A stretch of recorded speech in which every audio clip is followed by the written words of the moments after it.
जादुई पेन। नमूना नगर नाम का एक गांव था। वहां पर शर्मा जी का परिवार रहता था। परिवार में शर्मा जी, उनकी पत्नी और उनका बेटा पप्पू था। पप्पू छठी कक्षा में पढ़ता था और वह पढ़ाई लिखाई में भी होशियार था। एक दिन शर्मा जी को उनके दोस्त ने एक दुकान के बारे में बताया जहां पर सस्ते दाम में चीजें मिलती थी। अरे शर्मा जी, क्या हाल है? बस बढ़िया, आप बताएं क्या हालचाल है। अपने गांव में एक नई दुकान खुली है। सुना है वहाँ पर चीजें बहुत ही सस्ते दाम में मिलती है। अच्छा, हाँ, मैं कल ही यहाँ से ये किताब सिर्फ 20 रुपए की ले आया, जबकि बाजार में इसकी कीमत 100 रुपए है। सच्ची?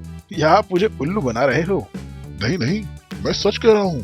आप खुद मेरे साथ चल कर आइए और देखिए। चलो ठीक है, आप कहते हैं तो जाते हैं, चलिए। शर्मा जी और उनके दोस्त वहां पर कुछ खरीदे करने गए। दुकान पर पहुंचे तो उन्होंने देखा कि दुकानदार बड़ा ही अजीब था। उसके पास काफी अलग अलग तरह का सामान था। और किताब कैसी लगी? मैं अपने दोस्त शर्मा जी को इसी वजह से तो लाया हूँ। ओ शर्मा जी, आप देखिए मेरे पास काफी सामान है। आपको कुछ पसंद आए तो बताइए। हाँ जरूर जरूर, पर इस सामान की गारंटी क्या है? सामान अगर खराब निकले तो मैं पूरे के पूरे पैसे वापस कर दूंगा। शर्मा जी ने यहाँ वहाँ देखा। उनकी नजर एक पेन के सेट पर पड़ी। पेन का सेट बहुत ही सुंदर था। उन्होंने उस सेट का दाम पूछा। मुझे ये पेन का सेट बहुत ही अच्छा लग रहा है, क्या कीमत है इसकी? सिर्फ 5 रुपए। क्या? सच्ची? मुझे तो यकीन ही नहीं हो रहा। अगर पेन में कोई खराबी आई तो पैसे वापस। दाम सुन के शर्मा जी बहुत चौंक गए, पर उन्होंने वो सेट खरीद लिया। ये लीजिए 5 रुपए। घर आकर उन्होंने एक पेन अपने बेटे पप्पू को दिया। पप्पू नए पेन से बहुत ही खुश हुआ। वाह पापा वाह, ये तो बहुत ही मस्त लग रहा है। इससे मैं खूब लिखाई करूंगा। थैंक यू पापा। Very good. जाओ अब अपना होमवर्क करो इस नए पेन से। जब वो होमवर्क करने बैठा तो उसने देखा कि पेन खुद ब खुद लिख रहा है। पप्पू चौंक गया। अरे अरे, ये क्या हो रहा है? ये पेन तो अपने आप लिख रहा है। अरे वाह रे वाह, ये सब कुछ तो सही सही भी लिख रहा है। ये तो कोई जादुई पेन लगता है। अगर इसके बारे में पापा को बताया तो वो पेन मुझसे छीन लेंगे और मुझे अपना होमवर्क खुद करना पड़ेगा। मैं इसके बारे में किसी को नहीं बताऊंगा। पर उसने ये बात किसी से बताई नहीं। वो डर गया था कि अगर उसने इस पेन के बारे में किसी को बताया तो लोग उससे पेन छीन लेंगे। पप्पू की अच्छी कट रही थी। वो दिन भर खेल कूद में मस्त रहता और उसका पेन उसका सारा होमवर्क खुद ही कर देता। सारे टीचर्स भी उससे बहुत खुश थे। वाह पप्पू वाह, होमवर्क तो एकदम बढ़िया किया है तुमने। सब कुछ बराबर और हैंडराइटिंग तो एकदम बढ़िया। Thank you teacher. पप्पू को इस बात की आदत सी पड़ने लगी। एक दिन पप्पू अपने रूम में बैठकर गेम खेल रहा था और उसका पेन उसका होमवर्क कर रहा था। तुम लिखना रोक दो।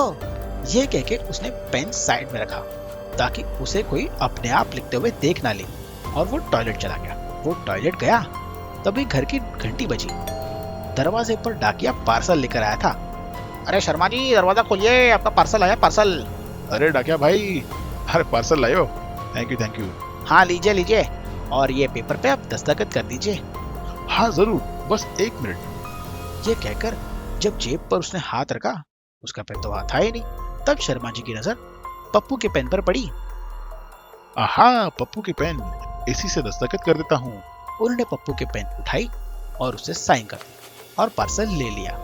उन्होंने पेन को देखा और चिंतित हुए। अरे ये क्या? कल तो पप्पू का एग्जाम है और इसमें तो बहुत कम इंक है। स्याही खत्म होने वाली है। मैं उसे अपना पेन दे देता हूँ ताकि वो किसी चीज की चिंता न करे और खूब लिखे। शर्मा जी ने उसके किताब पे अपना पेन रख दिया जिसमें काफी इंक थी। पप्पू को इस बात का पता नहीं था। वो अगले दिन एग्जाम देने चला गया। एग्जाम का पेपर हाथ में आते ही उसने पेन को पकड़ा और लिखने की एक्टिंग शुरू की। पप्पू हैरान परेशान हो गया क्योंकि पेन तो खुद ना खुद लिख ही नहीं रहा था।